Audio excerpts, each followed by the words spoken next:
GAABSE and GALA both believe that an informed voter is a powerful force.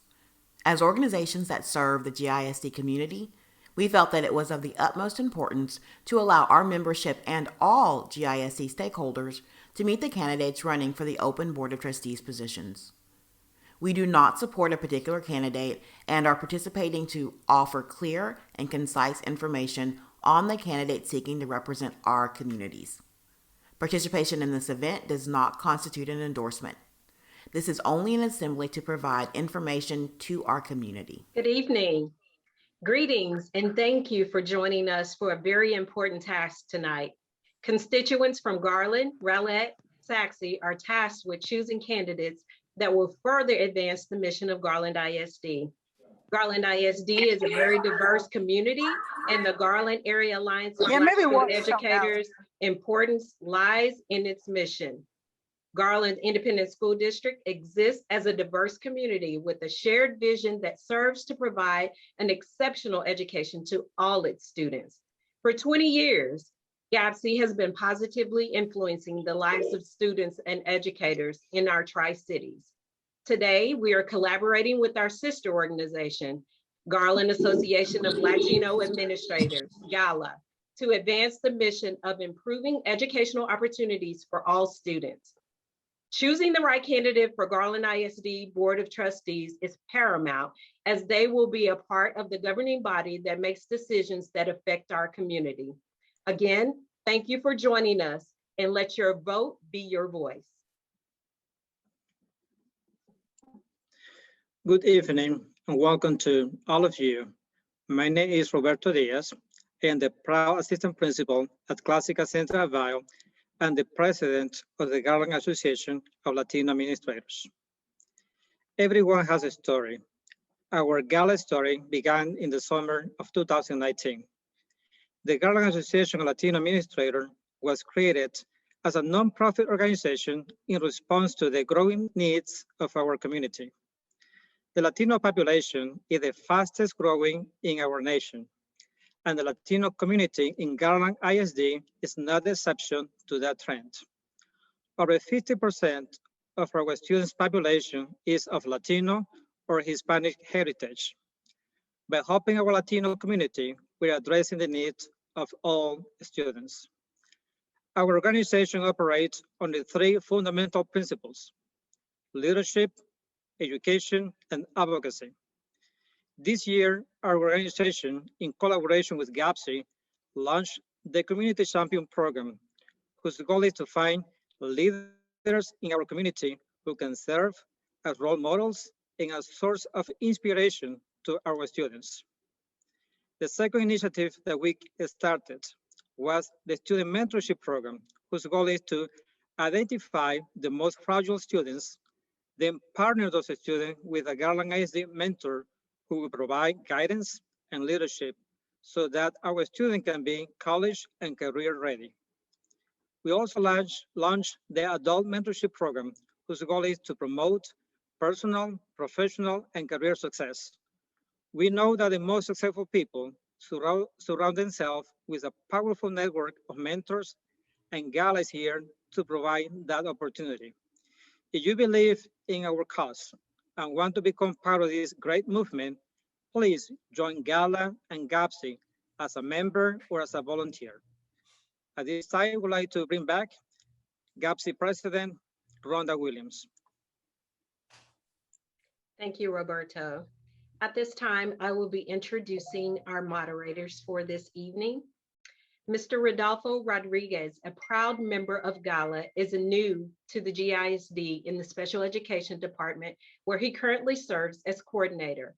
Rodolfo comes to GISD from Dallas Independent School District and has served as an educator at Region 10, Austin, and San Antonio ISD. He has provided leadership and support for various programs, including special education, early childhood special education, pre-K, Head Start, and behavior. Please welcome one of our moderators for the evening, Mr. Rodolfo Rodriguez. Mr. Nicholas Gaines is an award-winning educator who has been featured in Ebony Magazine, The Good Man Project, Education Post, and on NPR, as well as recognized by Apple Podcasts and the New York Times for his podcast work. He serves on the education board of the Garland Area Alliance of Black School Educators and is a liaison for the Texas Alliance of Black School Educators Faith-Based Community Support Commission. Most recently, he was named as a 2021 Texas Education Policy Institute Fellow. He'll be spending the next 2 years lobbying for policies centering the needs and interests of Black students, specifically the statewide implementation of social emotional learning curriculum, preventing the prison to school pipeline, and the state equitable discipline policy. Welcome, Mr. Nicholas Gaines.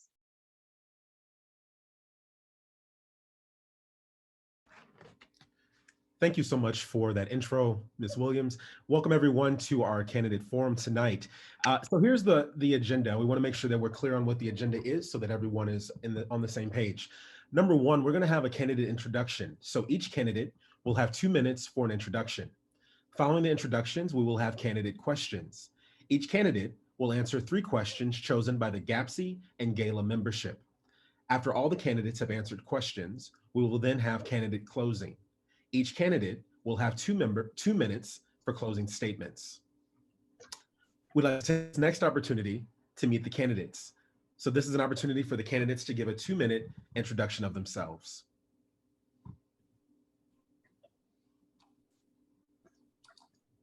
For place 7, Mr. Wesley Johnson. Hi, everybody. Thank you very much for having me. I very much appreciate it. My name is Wes Johnson, and I am the Place 7 trustee for the Garland ISD Board of Trustees, and I'm fortunate enough to be unopposed in the upcoming election, so I can continue the work for the students, teachers, and taxpayers in the communities that make up the Garland ISD. As many of you guys already know, I'm also a proud parent of 3 kids that are attending the Garland ISD, and I couldn't, so I've been involved a lot longer than the 3 years I've been on the board. Even though I'm not opposed, I want to point out that I think that what you're doing is incredibly important, because I think this may be the most important election that I've seen in recent memory. And that's not just school or municipal elections. The pandemic has ravaged our public education system, and it's hurt both student and educator alike. We're only now beginning to get the true depth of the learning loss that happened as a result of COVID. We just, in fact, in our board meeting, just reviewed the midwinter map results. It's as bad as we feared it could be. The road ahead is going to be long for our students and our teachers, but we got this. It's going to be hard, but we've got the tools. We've got the talent, obviously, with you guys. Will trustees build our students back up to where they need to be, where they were before the pandemic? No, we're not going to do that. You guys are going to do that. And that's one of the things that being on the board for 3 years has taught me. What you need from a trustee is someone who's going to make sure that you have the tools and the training to get this job done.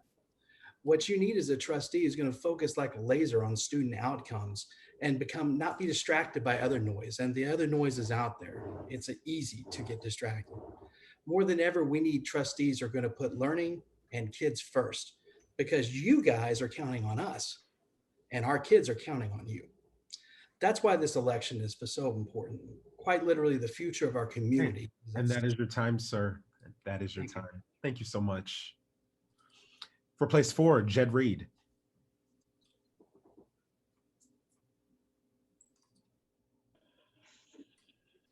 Hello, my name is Jed Reed, and I'm running for place 4 in the special election to fill the incompleted term that was elected in November. I'm running for the GISD school board to pay forward all the benefits that I and my family have received from the Garland ISD. My parents came to Garland in 1951 to begin their professional careers in the Garland ISD. They served the district during their entire professional life. As I grew up in Garland, I attended Watson Elementary, Kimberlin Elementary, Memorial Junior High, and South Garland High School. I returned to the GISD to begin my own teaching career after college and taught at Jackson Middle School, O'Banion Middle School, and Lakeview Centennial High School for a total of 18 years. Following a 15-year break in service to work in the Louisville ISD, I returned to Garland ISD in 2007 to work as Director of Elementary Human Resources and Executive Director of Human Resources until I was elected to the board in 2016. During my service on the board, our fellow board members selected me to serve 2 years as board vice president and 1 year as board president. I am seeking to return to the board to continue my service during this pandemic period because I believe I can provide tested knowledge, experience, and leadership to the post-pandemic recovery. The board and the district must focus on the instructional deficiencies that have occurred since March 2020. My experience as a longtime teacher, campus leader, central office administrator is key to providing knowledgeable input in the development of district recovery plan and addressing the budget shortfalls without undue delays for having to learn what all the options mean. Thank you. Thank you, Mr. Reed. For place 4, also Mr. David Smith.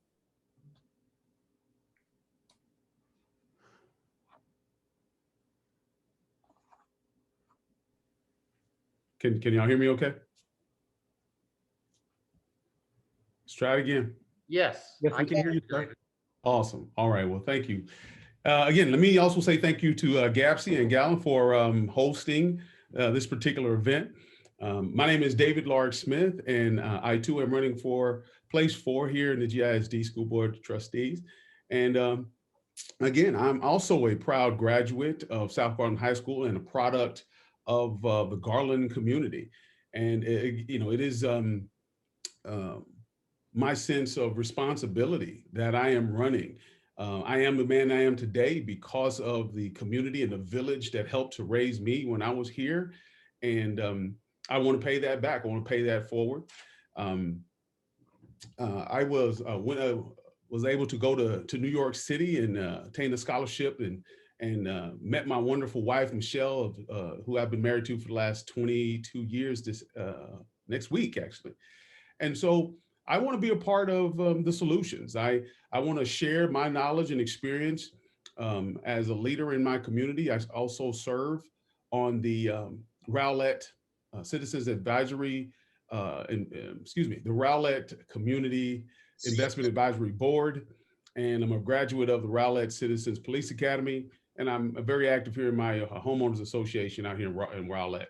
So my whole purpose is to help to create fully functioning, critical thinking students who, when they come out of the GISD, they can be fully functioning, critical thinking members of our society that will be able to contribute either through career, entrepreneurialism, university, or possible military readiness and service. So my name is David Large Smith. I'm running for place 4, and I would appreciate your support and your vote. Thank you. Before we move on, I just want to emphasize that at the bottom of the screen for all of our candidates, we have put a clock there. Okay, so the clock is so that we can have fairness and equity for all of our candidates. So be sure, as you were speaking, to look at the clock at the bottom. If after about 2 seconds after your time has run out, I will then remind you that you have reached the end of your time. And again, this is to ensure fairness and equity for the rest of the event tonight. For place 4, Daphne Stanley.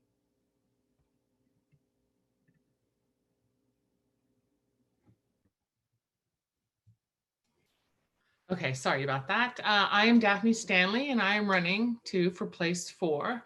I believe that the school board is responsible for keeping harmony throughout the district and the community that supports us. And that community is not only the parents and the staff, but it's the people who have to help pay our bonds. I want parents and staff to be a part of the decisions and not just the ones that have to live with the consequences. And together, I feel like we can bring our parents back into our schools, and I like to see teachers have more control of their classroom. I'm not your average or traditional school board candidate. I am the child that did not have success with the traditional learning, and that has made me unique among my fellow candidates, and it's given me a valuable perspective, and it's an added voice on the school board that I don't think is currently represented. I've raised 2 young men through both the public, charter, and private school systems.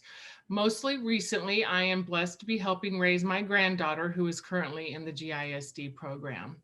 I've had to advocate for my son and now my granddaughter to get the assessments, diagnosis, and the support needed for their special learning needs. I also had the pleasure of advocating for another son who was a gifted learner. And these experiences have prepared and motivated me to want to give back to our future generations. I've lived in Garland for the last 9 years. I've served on many boards.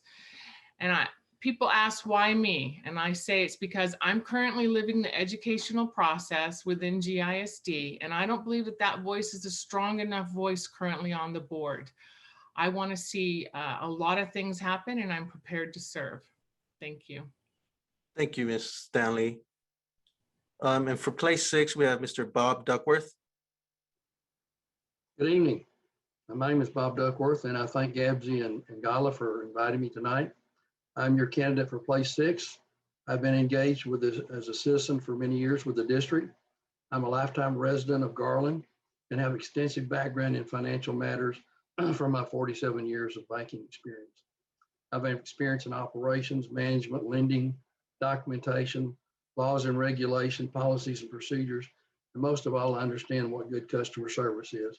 I think any entity, that's one of their challenges, is to provide good customer service.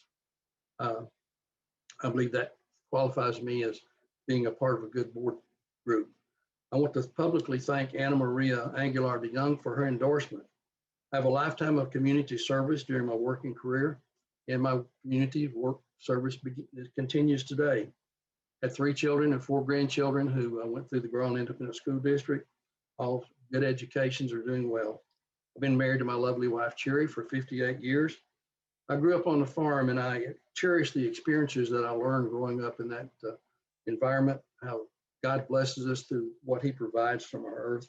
One thing my dad taught me was the value of hard day's work, I believe that is why I have a strong attachment to the agricultural program in the Garland Independent School District. And I was just honored to volunteer for the 77th annual livestock show that ended last Saturday. Had a great show. I'm still sad about the ag program and the fact that the Ag Training Center was left out of the 2014 bond program. If elected, I will be proactive to recommend a no tax increase bond program to provide the much needed facility for this program and the students as well as other needs. If elected, I will gladly represent all 3 GISD communities. I will strive to represent you by being transparent, with equity, access, and change in the district. Thank you. Thank you for your time. All right, for place 6, we have Robert Selders. You guys hear me okay? Yes, we can. Go ahead. Awesome. Thanks. I would first like to thank God for the opportunity to even be here, because it's through him that I live and I move and I have my being. I want to thank GAABSE and GALA for hosting this candidates forum. My name is Robert Selders, and I'm board president of the Garland ISD Board of Trustees. I am running for re-election for my 3rd term as Garland ISD Board of Trustees, place 6, and I would appreciate your support and your vote. I've been married to my wife, Keela, for nearly 25 years, and we have 3 beautiful daughters who are students of Garland ISD.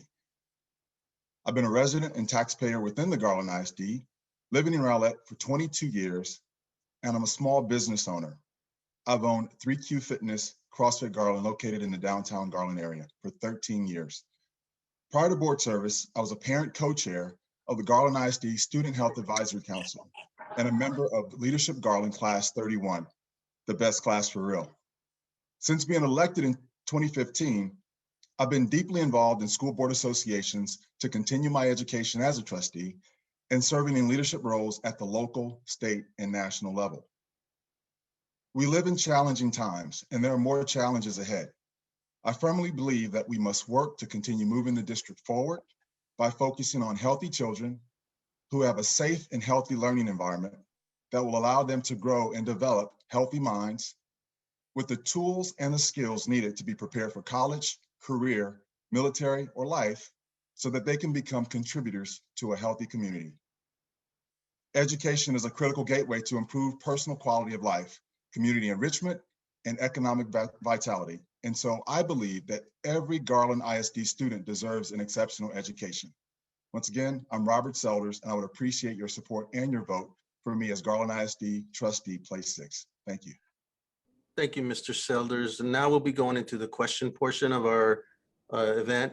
I'll read a question and each candidate will have approximately 3-minute response time. So I'll go ahead and read the first question for place 7 questions. Question 1, how will you strengthen and ensure equity and inclusion in GISD for all students, especially Black, Latinos, and Asian students, to access high quality learning experiences while upholding the belief that their lives matter? Well, first and foremost, we're already underway with respect to this. The Board of Trustees last fall passed a historic equity resolution that looked to begin the process of addressing these historic disproportionalities, disproportionate outcomes, and exclusionary events that happen with respect to discipline. So we've already begun the process. We brought in consultants that we have worked with, and we have right now a community panel that's going through in focus groups that are outlining processes and policy changes that are going to be intended to reduce these disproportional outcomes that have plagued us for so long. These gaps have persisted for decades and they haven't closed. We have to get them closed. But the groundwork is underway. The first step is always the hardest one. It's always the biggest one, and we've taken it. And so I think you could be proud of your entire Board of Trustees that we're moving forward with this. We should be getting the primary recommendations from them in just a couple of months. So I'm excited to see what comes out of it, and I'm looking forward to moving forward with respect to ending some of these disproportional outcomes that have plagued us for so long. Thank you, Mr. Johnson. We'll go to question 2. Given that our district is currently in a budget deficit, where do you think funds can be sacrificed with our current programs of English learners, gifted talented, special education, 504 magnet programs, or another existing program? Well, first and foremost, I guess my answer to that is I don't believe that we're going to have to sacrifice any of the programs. We have just gone through exhaustive cuts that have been approved by the Board of Trustees. Our great superintendent, Dr. Lopez, has combed through the budgets. Dr. Ringo, our chief financial officer, has identified all these areas that we can, and we've done it, and we felt the pain, I know you guys have too, of the 12% across the board cuts for non-discretionary spending. And that's occurred. So as is right now, it's looking like we're not going to have to touch our programs. We're not going to have to affect any of the programs that our kids have come to depend on. Now, we are going through a programmatic review, and we're going to do a thorough programmatic review to determine the efficacy of our programs and how well they're working for our students. Not so much to save money, but we want to focus on the programs that are working, that are helping and getting our kids tied up and in the right positions. And if they're not getting us there, then we need to move on and focus our resources on those. But I want to stress that the Board of Trustees seems very committed and laser focused on not cutting programs simply for the purpose of meeting a budget. We can get around and we can balance the budget and hopefully put money in the fund balance without sacrificing the programs that we've come to depend on. Thank you, Mr. Johnson. And the final question, number 3 for Play 7. What steps would you take to address the discipline disparities that affect Black and Latino students at a higher rate than white and Asian students? Again, I would have to point out that the equity resolution that we passed and the corresponding policy changes that we're looking to put into place are going to address primarily both academic disparities and discipline disparities that have existed. We've started in the past couple of years addressing and reviewing disproportional discipline outcomes on a quarterly basis through our District Affairs Committee. During that time, we have noticed those gaps have started to close with respect to this, especially the implementation of the Accelerated Campus Environment Program, the ACE program. That has made great strides in reducing disciplinary events by changing the culture of the school. So it wasn't that we were changing necessarily how we apply discipline, and that we changed the school culture and it lifted everyone up, and disciplinary exclusionary events went down. Not to mention, we've taken a very much stricter line on what can classify as an exclusionary event, because we don't need kids in DAEP and we don't need kids out of school. We need kids in class. So when we do engage in an exclusionary event, I want it to be a matter of last resort. And it certainly doesn't need to impact any one particular group or ethnicity any more than anybody else. Those disciplinary patterns should reflect the diversity of the district, not a disproportionate one. One of the aspects of what we're working on with respect to our equity policy is going to be addressing that. Thank you, Mr. Johnson. Thank you.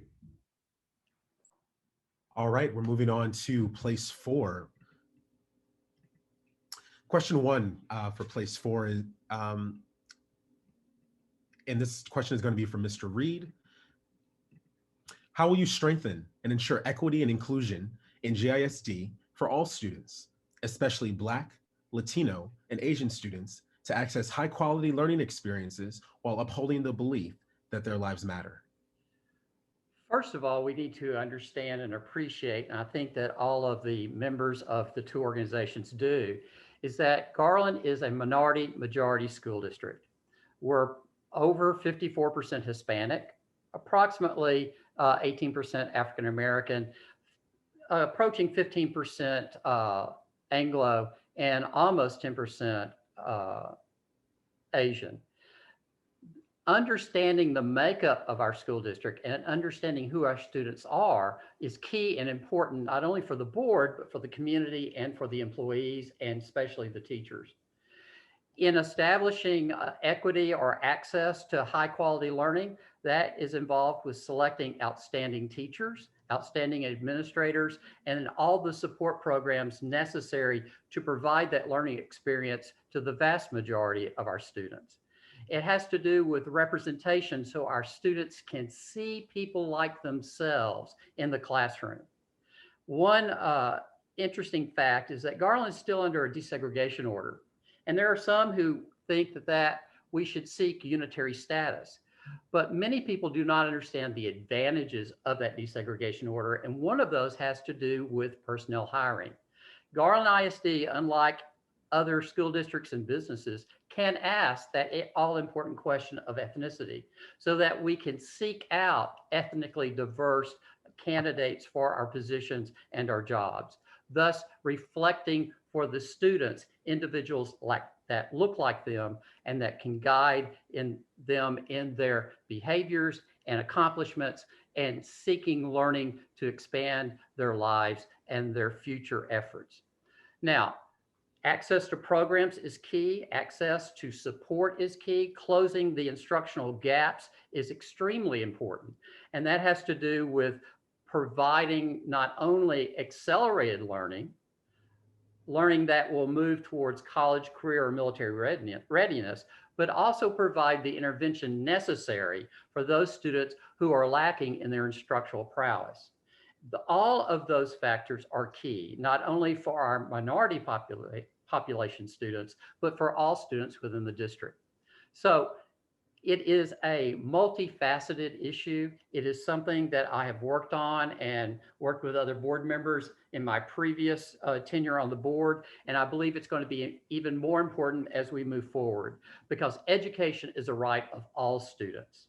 Accessibility is a right of all students, and success is most important to all of our students, especially those with greatest need. Thank you so much. Mrs. Stanley, how would you strengthen and ensure equity and inclusion in GISD for all students, especially Black, Latinos, Asian students, to access high quality learning experiences while upholding the belief that their lives matter? So, as with most things, I take this at a different angle. So, I believe that it really begins with the campuses. There is nobody who knows our students and our students' needs like the staff and the individual campuses. And with the way that it's not, our schools aren't necessarily a community school. So it's not necessarily you live in that area, you go to that school. We have an open ability to choose schools, school choice. So I believe that it's what everyone else is saying. You know, we have to make sure that we are engaging the parents. So we can't offer the things and have the parents take advantage of all the different activities we have, because we have just begun to isolate so much, and we try to go everything at such a high level that it's really missed. So as a parent within a campus, for me to have to read through great literature that never applies to my campus makes it very cumbersome for me to know what's going on, what's happening. And then when you talk about all the different programs we have, it all goes back to, if parents don't know to ask, if parents don't know to engage with the teachers that these things exist, I feel like that's where we're missing the boat. Now, when my granddaughter started showing exhibits of her learning disabilities, luckily she had somebody who knew what it was, and I was able to go right in and ask for the help that was needed. But we have other friends and neighbors and classmates that their parents think it's more behavior. We have to get away from that, this behavior. Sometimes children who are struggling look to be behavior issues. And I think that's where sometimes it becomes disproportionate. And it's not that they're behavior issues, is that they're struggling. They don't know what their expectations are. They don't know how to do the work. They don't have the tools to be successful. And so they get very frustrated. And I think that is also some of our dropout rates as well. And then parents don't know how to get help. They don't know how to engage, how to 15-minute conference isn't going to be enough when you have a struggling child. So I feel like we have to figure out ways to open up that campus communication and allow the teachers and the parents and the other parents to bond and be their help to each other. And Mr. Smith.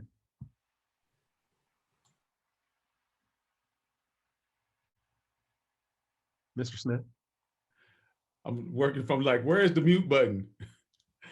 Thank you. I was trying to keep my dog from barking this whole time. Thank you for that question. I think there's multiple answers to that question. I think we have to understand our children's why. We have to thoroughly understand the factors that have created the gap, that are keeping our kids from disengaging or keeping our kids from engaging and taking advantage of all of the resources that a great district like the GISD has, because there are tons of resources, tons of programs and things that are available to our students and our parents that are going underutilized. So I think first thing we do have to understand the why people aren't doing that. Once we understand some of the why, we need to change the culture. We've got to work to rebuild our village. Like I said before, I'm a product of this school district. And when I grew up here in Garland, there was a whole community that helped to make me a fully functional person. And so right now, we're not that functional. We're not that village anymore. We're not as cohesive. And so we need to work as an administrator, or as a trustee. I would advocate and work with some of our organizations that currently exist. I'd work with mentor groups like Bowtie Boys and NAACP and GALA and LULAC and some of the different organizations to, again, find out what these students and parents are dealing with so we can work to improve our culture and increase the emotional intelligence and mental toughness of our students and of our parents, help our parents to be better so they can help their students to be better, and then engage the SEL that we have, the social emotional learning capacity that we have in the district with our counselors. Engage more with that and lean more on our consumer sciences, consumer life sciences programs. I think these are all the things that we're missing. We get so caught up in teaching to the test and teaching for TEKS and for STARS that we don't encompass, or we don't thoroughly engage with people, again, with the emotional intelligence, the social emotional learning piece. And so I think that's got to be just as important and just as stressed to address those inequities, because again, we can take our kids and take the horse to water, but we can't make them drink. So if all these programs exist and they're not engaging, we have to figure out why, help them develop mental toughness so they can then start to take advantage of these programs. Place 4, thank you so much. All right, so question 2 for place 4. Given that our district is currently in a budget deficit, what do you think, let me repeat that. Given that our district is currently in a budget deficit, where do you think funds can be sacrificed with our current programs of English learners, gifted, talented, special education, 504, magnet programs, or another existing program? And that goes first to Mrs. Stanley. Thank you. Well, I have been researching this quite a bit because when the TRE didn't pass, we were told that we had a $34 million deficit in our budget. But according to Mr. Johnson, we've solved it. So I'm not really sure. And this is kind of one of the reasons why I'm running for the school board, is that I know that we are very transparent. I am never going to accuse anybody that are hiding anything, but our transparency is really for someone who has nothing better to do, who can sit and pour through the hundreds of pages of documents that are found on the website. They are. And if you are determined, you will find it. However, I did try to find some information on the equity thing that was passed by the board to take care of some of the disproportionate. And I found where it was, it's a goal, but I didn't find anything done on it. I didn't find any updates on it. I don't know who's on this parent board. So I would like to think that we could figure out how to not cut, because honestly, you start cutting your special ed or your 504s or your dyslexia programs, and you start cutting all those things, and we go right back to where we're going to have even more children not at grade level. We're going to have more dropout rates. We're going to have more disparity. So I guess what I'd have to say to you is I've got to see, I firmly believe that we need to see at all the different programs. I've filled out multiple surveys recently as a parent for all these extra things that the GISD is thinking of doing. But I was under the impression that we did have a budget deficit. So I really would like to see how we rate all of our different programs, how many kids are participating in the program, things like that. And those are things that I have not been able to find as I pour through the website. So until I could be voted in as a board member, that would be a really tough question for me to answer, because I really do not know what is being used, what is not being used. I don't know what campuses are financially sound, what are high maintenance campuses. Those things I have not been able to secure. So I would not be a proponent for cutting any academic or any help that is helping students. There's got to be other ways to do it. Thanks. Thank you so much. Mr. Smith.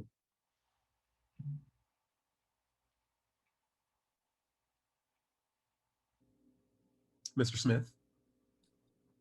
You're muted.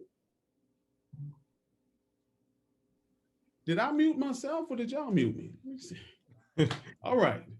The first thing I would do in a situation like that is, you've got to do a thorough assessment of what's working, what's not working, right?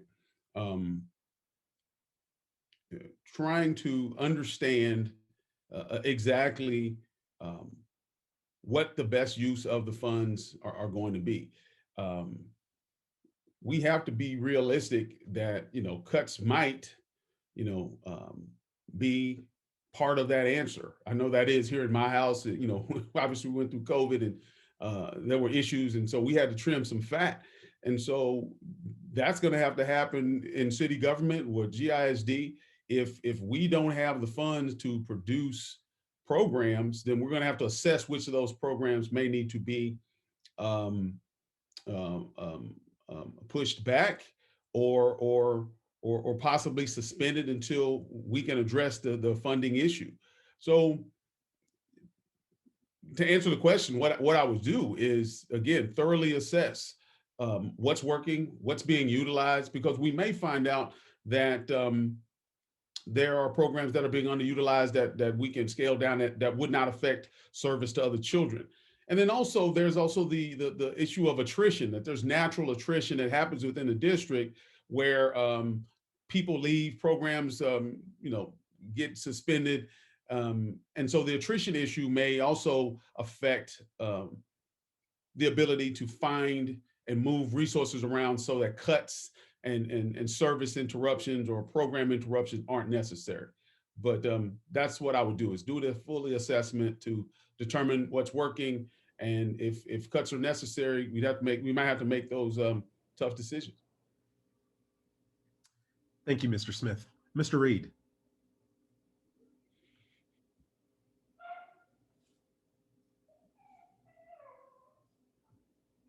Mr. Reed. Okay, first of all, let's look at the examples in the question. English language learners, gifted, talented, special ed, and 504. All of those programs are mandated services to be provided to students of need or students who fit those categories. And so those are particular areas that are funded both out of the state, the federal government, and also our local funds. And we're not going to be cutting those. We may be looking at judicious budgeting within those areas, but those are mandated support services, including dyslexia. The magnet programs, my remembrance is that the magnet programs have not had a thorough curriculum analysis in a number of years, and we need to look at the effectiveness of those magnet programs to determine if they're meeting the current levels of expectations for gifted and talented education. And so we could do a programmatic review there. I agree with Mr. Johnson that the district was successful in making cuts following the defeat of the TRE in this year's budget. Moving into next year, there's a lot of unknowns. The legislature is meeting. They're going to be determining whether they're going to be fully funding House Bill 3 that was passed 2 years ago and required and mandated certain programs, but also gave additional funds to the district. We're going to have to look at personnel units. Over 80% of our budget is spent on personnel. Education is a highly focused enterprise dealing on the human capital side. We're also going to have to look at local efforts and local programs. We do have a reserve fund. We can take some funds out of that. However, those are also for emergencies. It backs our bonded indebtedness, and it also lends towards our credit ratings. So all those issues are on the table for discussion. And depending upon what the legislature does, depending upon whether the legislature passes through the billions of dollars from the last COVID legislation on the national level, that will definitely impact the budget numbers. And those budget numbers are constantly changing. And we're just beginning to look at the first level of those numbers. And moving into May and June, we'll get more solid numbers as the legislature concludes. Thank you so much. Moving on to question 3. What steps would you take to address the discipline disparities that affect Black and Latino students at a higher rate than white and Asian students? And that first question goes to Mr. Smith.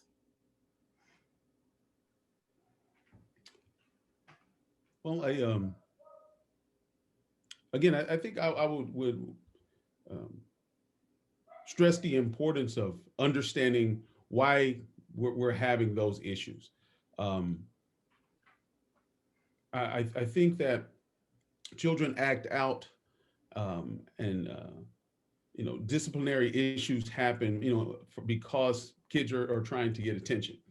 At the same time, I have seen in the district an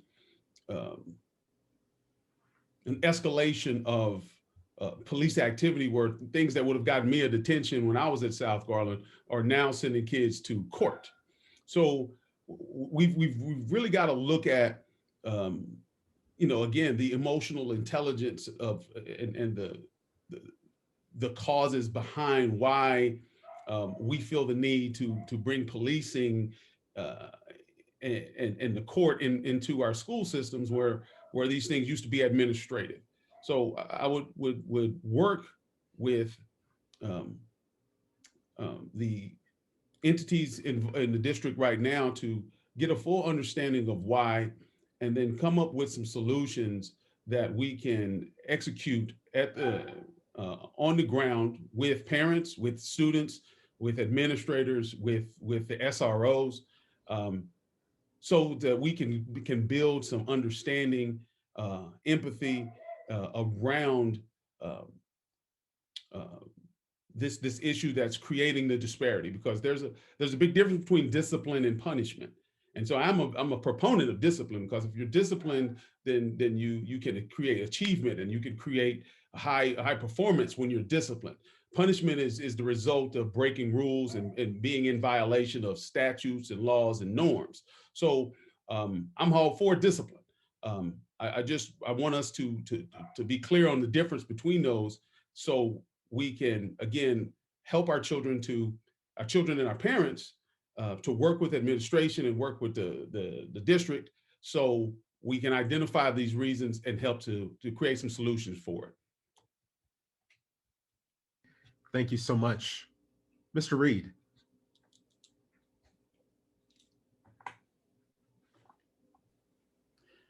As a former teacher, I understand the issues of classroom discipline. As a former HR director, I understand that in hiring teachers, many of our teachers do not have an understanding of what discipline management means. I also know that students have behavior issues. So all facets need to have training and understanding, because in a breakdown of a relationship, whether it's between a student and a student and a student, or a student and a teacher, there are two sides, and both sides have to understand how to proceed and how to interact. And so training is important for the teachers. Many of our teachers that we have in the district and are in the pool of potential teachers have not had discipline management training, because more than 50% of the teachers being produced in the state of Texas come from alternative certification programs. In many cases, they've never been in a room with a group of students. Discipline and the skills of discipline for a teacher is something that's developed over time. And so we need to provide those teachers training and support. And the district has moved in that direction with the assignment of behavior specialists. I believe that we probably need to add many more behavior specialists to give the support to the teachers, and also to give support to the students, so that the students can understand appropriate behavior. They can understand what the rules are. Their personal issues that may not be directed at the teacher that's causing them to react or respond to reactions may need support and investigation and guidance. So a student arrives at school with all the baggage from their life, and they bring that into the schoolroom, and we have to understand that as we move through behavior issues. There is disproportionality within our district. We've seen the numbers. We saw the numbers when I was on the board formerly. We can still see the numbers today. We have to address that, and it has to be addressed through fairness, and it has to be addressed through equity. And I think some of the things that we have learned from the COVID period is that we do not necessarily have to suspend students. We can place them in a different situation while they are learning to cope with their behavior issues and continue their education so they do not fall behind. We've got to give them the support. We have to have the level of expectation, and we have to train all aspects of the school community, students, teachers, parents, administrators, in how to address these conflicts. And it is conflict resolution. Thank you so much. Mrs. Stanley. So I have had children on behavioral contracts, and it wasn't because it was acting out due to frustrations with the environment. It wasn't a learning environment. And I think that we have to look at some personalities don't mesh, some learning styles don't mesh. And I feel like what I have encountered, and I think it's getting better. So I do believe that we have to give more conflict resolution training. We have to provide more on-site campus assistance. And when I say that is when you have children that don't have the skills for conflict resolution, and to put it onto a teacher that has 22 kids or more that they have to be teaching, they have to have a place to be able to send the kids for help, okay? Now, I'm very lucky in that my granddaughter's campus, somebody has stepped up to say, hey, when you're starting to feel super frustrated, come see me. And so that we can walk and talk through some options of better ways to handle yourself. I think you have to get parents involved a little bit sooner. I have also seen, and I've been talking with other people through this last month or so as a candidate, and sometimes the parents are really not the first to be drawn into the problem, to be drawn into the challenge. And you have to, in order to correct some of this behavior, parents have to reinforce it at home. We can't have a kid expected to act one way at school and not get anything at home, no reinforcement or no, now you're not going to get that. It's not a perfect world. Some parents aren't going to be good parents, and we can't leave that child behind. So we have to continue to give them the tools. But for the parents, let's raise the bar and let's give them the opportunity to participate in the solution and not just be the one who signs the sheets of paper about all the things that Johnny did wrong or Lisa did wrong. So I believe that it's more resources, but it might be use of existing resources. I don't know. I'd have to really dig into it.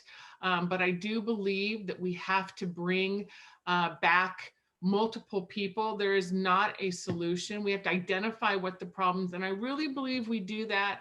I keep saying it, back at the campus level. That's who knows the kids, that knows the parents in many cases.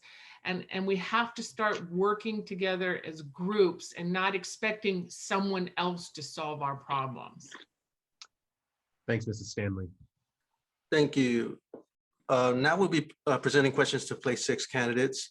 The first question is, how will you strengthen and ensure equity and inclusion in GISD for all students, especially Black, Latinos, and Asian students, to access high quality learning experiences while upholding the belief that their lives matter? The first candidate is Mr. Duckworth. Thank you, sir. I think it's already been alluded to by several people talking that the board is, and I sat through didn't sit through, but I listened to the meeting where they approved the equity resolution. And I think that was the key first step in this going down through the district. As I understood, the board will be trained first, and then it will filter down through the district at different levels. I think this is a very rudimentary beginning, and it will take time. I think all of us need to remember the old saying, we didn't get here in one day and we're not going to get out of this. But I think we can all work together as a group, and I would be glad to be a part of that group, to move as rapidly as we can through this training and include the administrators, teachers, and as been alluded to, some of our teachers maybe come out of college, maybe don't have children, and it's very difficult. I've raised 3 children and helped raise grandchildren, and they're all different. God gives us all different little personalities, each one of these children. And it's a key thing for teachers, administrators, principals, to be trained to understand and to be able to identify those children. I think one of the things that the district has really strengthened or been key in is the dyslexia program. And I think if there's any program that, as I understand right now, we should key on, that's one of them, because I think the earlier we find those children and help them to overcome those disabilities, they'll do so much better. And I've heard testimony of kids that find out they're dyslexic and don't get help until they're in middle school or high school. And what if we could have discovered that when they were in middle school, or in pre-K or whatever. And that's another part of that I want to speak to, is the pre-K program. I think, as someone alluded to, I think we've got to back up into the home, get the parents involved at that early age, and let's find those kids at an early age and include them in the early education. It's just like anything, anything that we do in life has discipline to it. And the earlier we can create that discipline regime in children and teach them that school is a place to learn, the more easy it is going to be for the teachers, the administrators, the principals, Dr. Lopez, the trustees. All of our lives are going to be much better if we start at that key level and grow those children early into what they need to be when they come into school. I think all lives matter. God created all of us equally. I don't see anyone different than myself as one of God's children, and so I certainly support the fact that all of us are important in God's kingdom. Thank you. Thank you, Mr. Selders. Yes, thank you. I think that it's important to just kind of keep it simple. When you talk about strengthening and ensuring equity and inclusion, first, I believe we have to live our values. And one of the values that we have as a district is that we believe that every student can learn. And if that's the case, I think it's very important for us to make sure that all voices are at the table and we are seeking feedback from our communities in the things that they need. When we talk about equity, a lot of times people just relate it to one particular area. And I think that to just simplify it, it's making sure that our students have what they need when they need it in terms of resources, support, tools, whatever that be, so that they can have the level of success that they need to have. And perhaps probably the most significant example of that is what we did with our ACE campuses. When we had, 2 campuses that weren't doing very well, and we implemented the ACE model, I think that that's precisely what we did. So we made sure that those students had leadership and they had teachers that had demonstrated evidence of being able to move students in that population that had those same challenges in a way that helped them to grow. We added programs, we extended the school day. We did some different things there, changed the culture on the campuses, and those children thrived. So it wasn't like a situation where it's going to take 5 or 6 years for that to happen.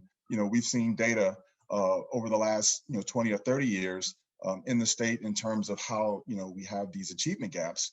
In a matter of a year and a half, those campuses transformed. So I don't know that we need to make it very difficult. I think if we are able to identify the things that students need when they need them, I think we can have a level of success. Now, of course, as has been mentioned, a lot of the work that we're doing with passing the equity resolution that we've already done, and then the equity assessment, also with the special education program review on in boosting our dyslexia program, making sure that students that have learning differences have, again, the resources, the tools, and support that they need in order to be successful. And I think as a trustee, one of the things that I've always tried to lend voice to and make sure that we were doing was making sure that we all had the opportunity to build capacity for our teachers to be able to deliver high quality instruction. Because if we're doing that, I think we're going to ultimately be okay in terms of helping our students get the level of instruction that they need in order to be successful. Thank you. Thank you. And the second question for place 6, given that our district is currently in a budget deficit, where do you think funds can be sacrificed with our current programs of English learners, gifted talented, special education, 504, magnet programs, or another existing program? Thank you. I'm sorry. Mr. Silver. Mr. Selders. For me? Yes, sir. Mr. Selders. Okay. The question asks, where do you think funds can be sacrificed? When I think about sacrifice, and looking at those programs that you have there, I don't believe that it's a zero-sum game. I don't believe that, there has to be that sacrifice, as has been indicated by Mr. Johnson and Mr. Reed kind of pointed out. We went through some extensive discussions, and the district has been successful with, making the adjustments that we needed to make for next year's budget. But I think going beyond that, the district has had a history of doing more with less. We've been fiscally responsible in the work that we've done in making sure that, we had sufficient resources to cover the programs that we have. Now, does that mean that, all of our programs are going to be as successful as we would like for them to be? I don't know that that's necessarily true, but I don't know that it's not. And so that's why it's important for us to have the programmatic review that Mr. Reed and Mr. Johnson have spoken about, to make sure that we are actually getting the best returns on our educational investment. And I think going forward, that's something that the district is doing, and we will continue to do to make sure that our students have access to an exceptional education. Thank you, Mr. Selders. Mr. Duckworth. Thanks, sir. Well, And looking at the specific items, and I think that Mr. Reed spoke to those pretty specifically, as many of those being places that are rather hard to cut. I'm not quite as educated as he is, having been in the business as long as he has.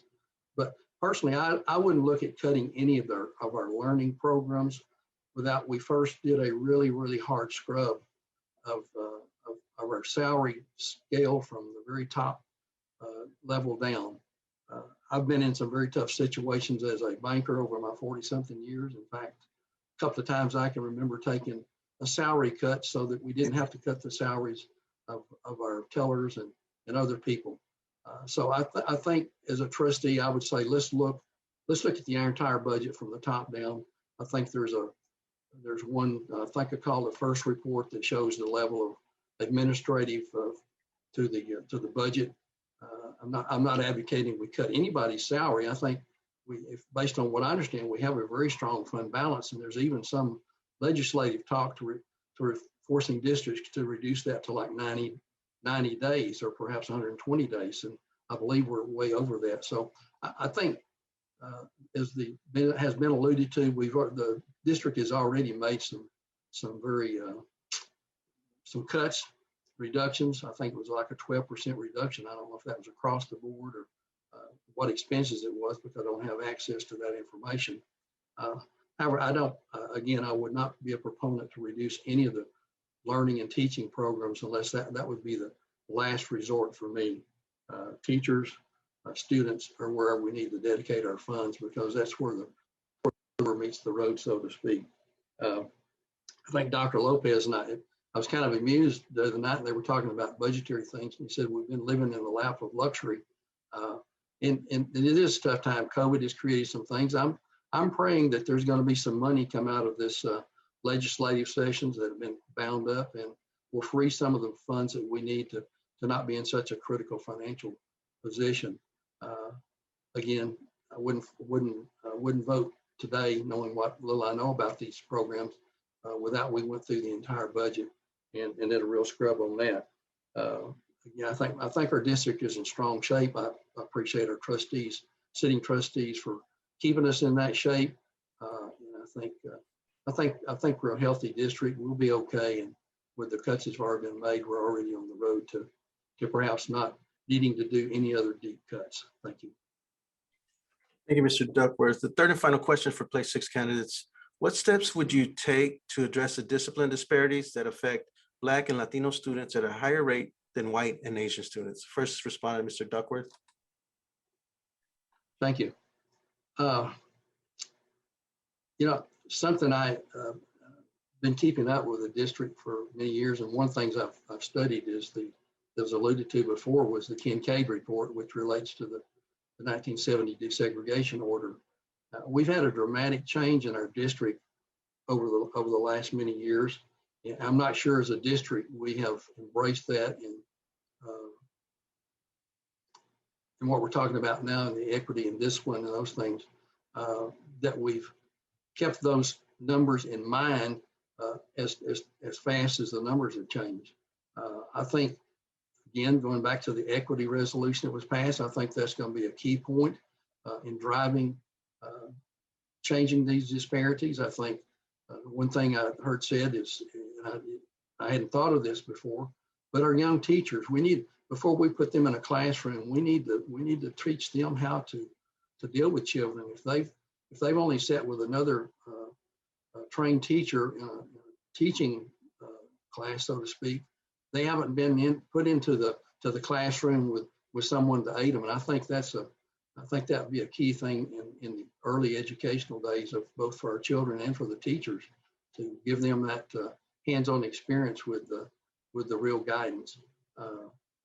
The reduction in those rates is I think it's very acceptable. I mean, it's achievable.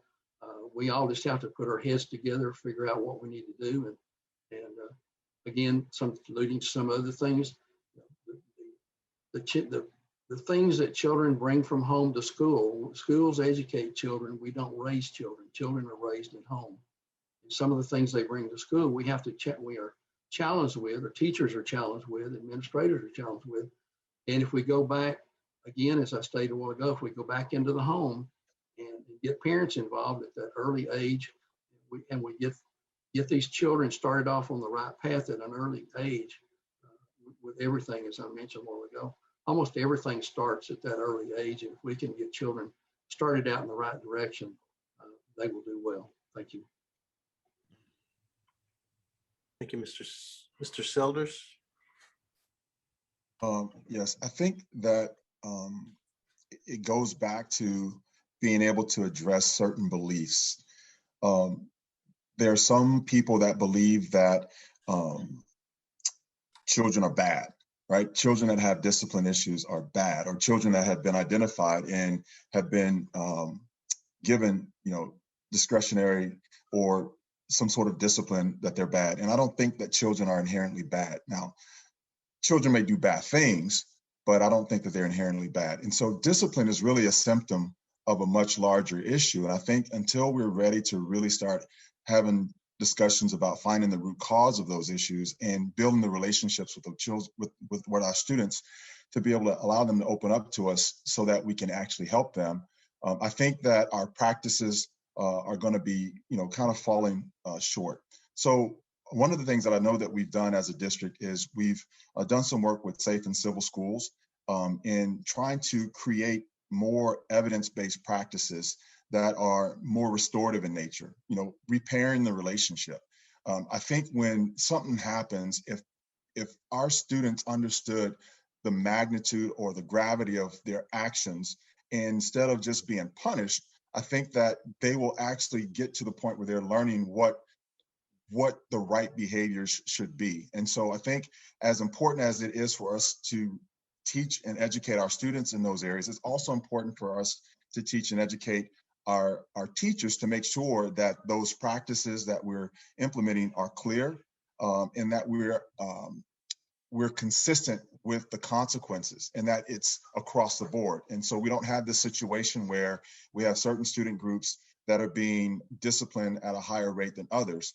If all of us are on the same page as it relates to what the expectations are, I think that we could get there.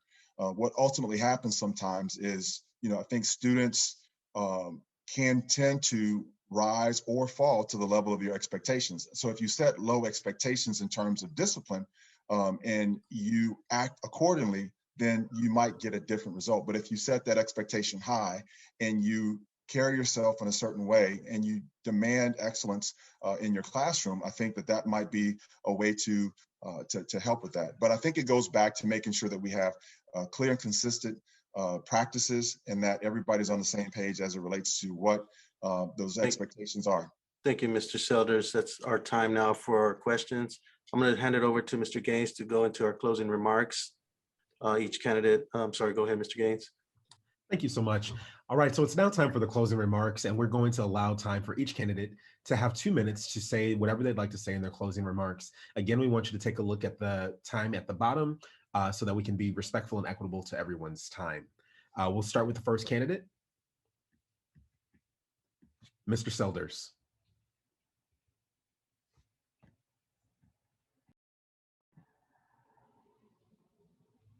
Mr. Selders.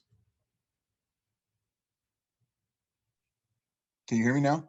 Yes, sir, we can hear you. Please go ahead. Okay. All right. As I shared when I began, we live in challenging and unpredictable times with more on the horizon. And I feel that it's important to not only have stable leadership, but also leadership that looks to build strong relationships with our Tri-Cities and is passionate about serving the needs of all students. I'm a proven leader with the skills, experience, and demonstrated progress in improving student achievement while expanding student opportunities and access for engagement while maintaining high graduation rates. I've worked as part of a strong team of passionate and innovative people to help Garland ISD make unprecedented gains these last 5 years, and I'm running for re-election to continue this work and move the district forward. I understand that not all students will attend college, and that we have to make sure that they have what they need to be prepared for career, military, and life after graduation. I'm already actively engaged in the work. The pandemic created significant learning loss. Addressing this is a priority. So retaining teachers and providing resources to deliver high quality instruction are critical. We must continue supporting students and staff emotional, social, and physical health.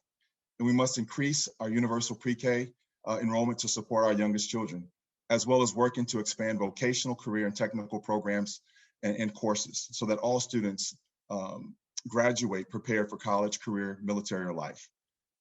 Thank you, GAABSE and GALA, for this opportunity. I'm Robert Selders, and I would appreciate your support and your vote for me as Garland ISD Trustee Place 6. Thank you. Thank you, Mr. Selders. Next is Mr. Duckworth. Thank you, sir.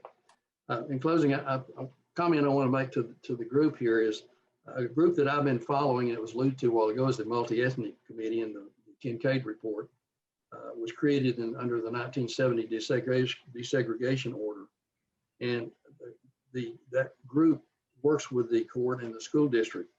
The membership of the committee is lacking, or it has 3 members, but it's lacking 2 members. It has 1 member who is rather inactive. So I would like to suggest that this group get some information. I think one of our attendants tonight is involved in that. Ask her about that, and perhaps try to get that group on that committee filled with Hispanic, Latino representation. If anyone has an interest in anything in the district, has been alluded to, we should have access to it, the community.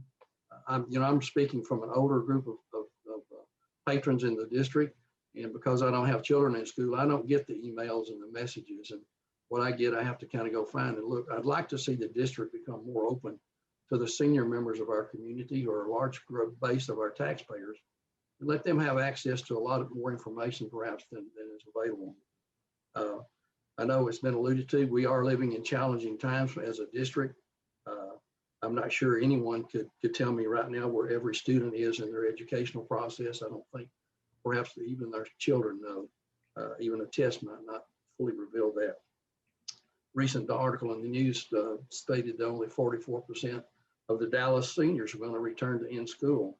And today they talked about a glitch in the STAR testing that affected over 250,000 students. So a very complicated subject where we're at and what's going on in our learning process. I think there's a bill that's been talked about that's in the legislature, and it'll help us. And again, I would appreciate your personal vote for the GISD Place 6. Thank you. Thank you for your time. All right, Ms. Stanley.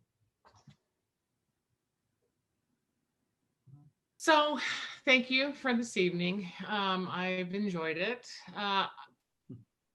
A fresh set of eyes. I think, change is good and change is needed. And sometimes I think that even with the best of intentions, we need some new eyes. And I believe that that's what I will bring to the table, a set of fresh eyes. I'm not afraid to ask hard questions, and I'm not afraid to dig for the solutions. But more importantly, I have built my career on working with diverse groups within the business community. And it seems like every time I get some role, it is a role that is tasked with process reviews and then managing the change that comes from those process reviews. And I think that that is really something that GISD would benefit from, and I want to participate in that. Yes, I've heard over and over that the school board's function is to hire the superintendent, and the superintendent hires the administration and the staff. But I also believe that ultimately the community expects the board to be responsible for all the things that the school does, the school district does. And so I would like to see more successes and honest failures. Show us what's not working. I haven't heard of what's not working as far as the programs that we've got going. And I'd love to see some dialogue on that. I think that we have some really tough things to address going forward. We have aging facilities. I believe we will still have some budget shortfalls because I believe that the unknown that we're facing in our homes, in our own pocketbooks, in our district, we're also facing city, we're facing state, and we're facing federal. The money, budgets are going to be an issue for everyone. We have to continue to work for the equity amongst our diverse student base with everything that we do. And then we have to have accountability, not just for our students, but the community that's asking for the funding. They want some accountability as well. Because, we could have bonds in our future. We don't know these things. And to say that we don't have some tough decisions to be made is not true. So I want to engage parents in our community to champion our district. I want to get the teachers back in control of their classrooms. I want all stakeholders to help with hard decisions and be a part of those decisions. Thank you, Ms. Stanley. We now closing remarks for Mr. David Smith. Awesome. Well, thank you again, everyone on this call. I'm honored and humbled to be one of the intrepid candidates to possibly serve in the GISD Board of Trustees. This process has been amazing and exciting and tiresome, and I am excited and rejuvenated because of the people who are here and represented here tonight. We obviously have a tremendous amount of challenges to face, but because I believe in the team ethos, right? Together, everyone achieves more. Being a team sports person, I live by that creed. And so all of the people that I've met in this process have just inspired me to bring my gifts and talents to the table and to the fore, to try to be a solution generator for our children, to be an activist, to be an advocate, to create critically thinking, fully functioning students. And I think that's my goal is I would love your support. I need your support. I know that we can help our children to overcome the adversities and the challenges and all these things that we face if we work together. And so I'm willing to do that work. I've spent the last 20 years as a community activist and an educator and speaker and trainer doing that work. And again, so I'm inspired by everyone that's here tonight and everyone who is willing to step up and be a volunteer and participate in this process, because that's what we need. This country needs citizen reform. We need citizens who get engaged and own their titles as neighbors and cousins and uncles and aunts, so that we can rebuild our village and we can create that culture that's kinder and gentler and more egalitarian, so we can begin to thrive and come out of this moment in time. Smith, that's your time. Mr. Smith, that's your time. Thank you. Mr. Reed.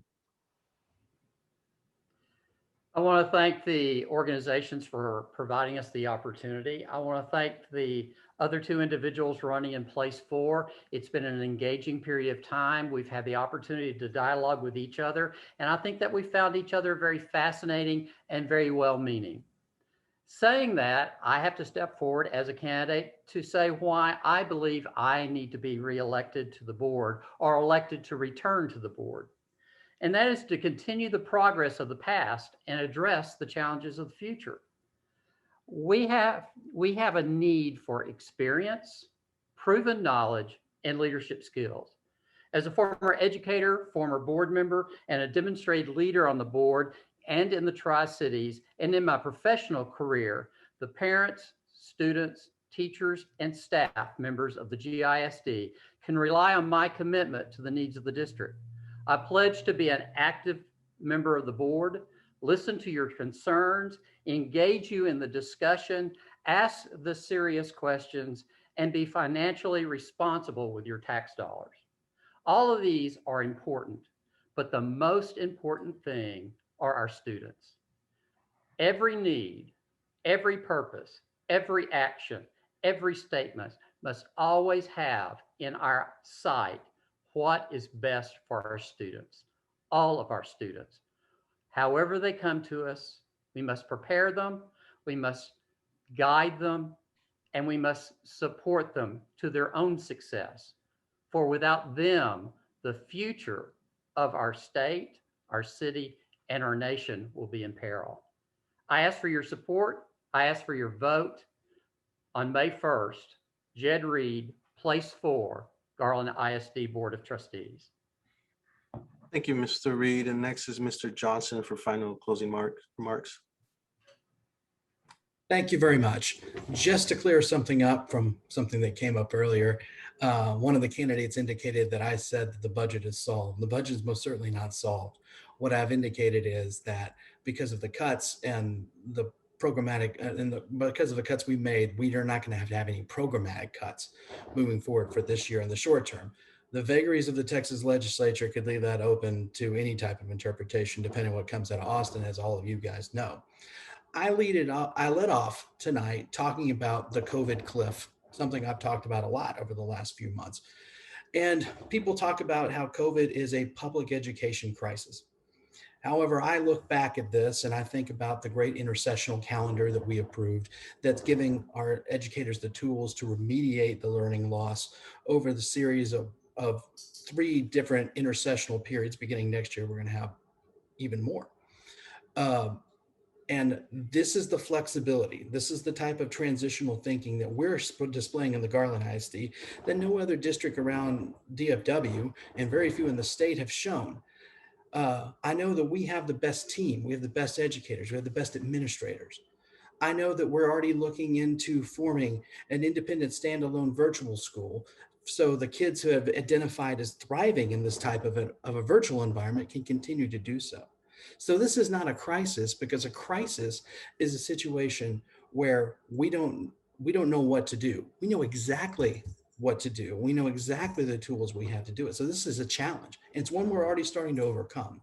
And we're doing it because of you guys, the teachers of this district, the educators of this district, the administrators of this district. I couldn't be prouder to be a GISD trustee. I'm fortunate to not have to ask for your vote because I'm unopposed, but I really appreciate the forum and the time you've given to us. And thank you to all the candidates for stepping forward. Thank you, Mr. Johnson. We're going to review some, before we close, some general voting information. Remember, early voting is at any location, Monday through Friday, April 19th through the 23rd, 8 to 5 p.m. Saturday, the 24th, 8 to 5, Sunday, the 25th, 1 to 6, and then Monday through Friday, April 26th through the 7th to 27th, 7 to 7. Election day, vote at your precinct on the May 1st, 7 to 7, and then the areas involved are Garland, Saxe, and Rowlett.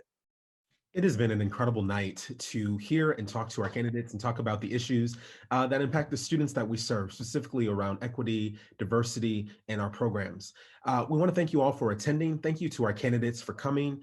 And if you want to get more information about either organization, specifically GAABSE or GALA, you can look at the websites listed below, which is www.txgala.org, or you can click the bit/join GAABSE for more information. Again, thank you so much for all of you being here tonight, and we look forward to seeing you at our other events. Again, we look forward to you voting, and we look forward to a great year. Thank you.